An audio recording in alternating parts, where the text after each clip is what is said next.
Hey everyone, it's Dr. Marcus Chacos with Ep2 Chiropractic. We're going to help you escalate your development so that together we can elevate chiropractic. And I'm here in front of Old Parliament House in Canberra. Such a beautiful, iconic building. For a little brief bit of history before we get into the purpose of today, which is we're going to talk about procedures, policies and processes and how important that is as a chiropractor and within your practice as well.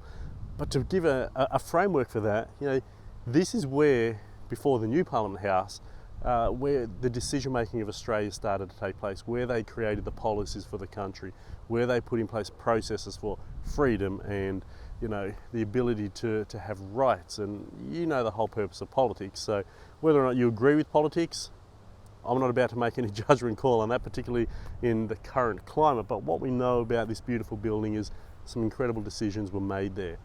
And what I want you to think about in your practice is, what are the decisions you are making?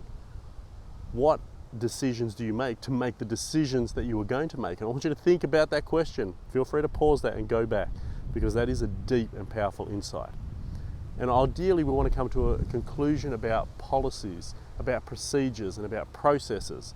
Because if you do not have a distinctive and clear process for how you do what you do, or even why you do what you do, you are not going to have the direction that you want to get the results that you would like.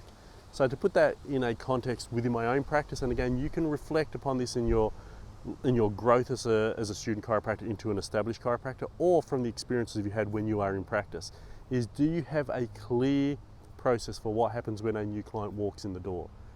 Is there a way that you address the phone, something that you say that directs the patient to move in the direction that you would like them to go? Do you have questions in your history and examination process that lead them to the conclusions that you want them to draw?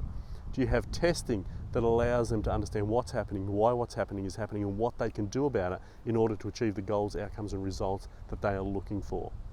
Do you have a way of delivering your recommendations, your care, and making certain that it has the impact that you want, and that people, one, are attracted to your practice, understand the mission that you have, convert to care and remain in care? These are all processes. These are all procedures that, when you put them into place, or your practice has them in place, maximizes the outcome or the likelihood of the client selecting you as their practitioner, your care as their preferred method of achieving the outcome they want, and maintaining the course of your recommendation to continue to experience the opportunity for chiropractic to impact powerfully, positively, and profoundly their life.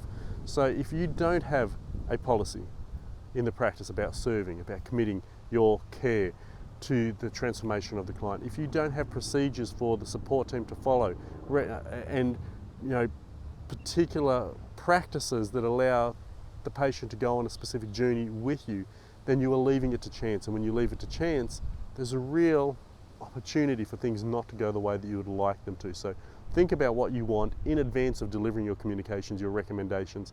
Think about what outcome you want to achieve, so that you can put in place step-by-step blueprinted strategies to achieve that.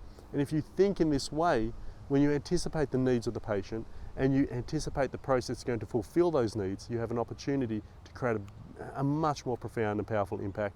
And then you get to be able to become a leader in your community, direct the course not only of your practice but the health of your community. And I think that's a really profound way to view policies, procedures, processes.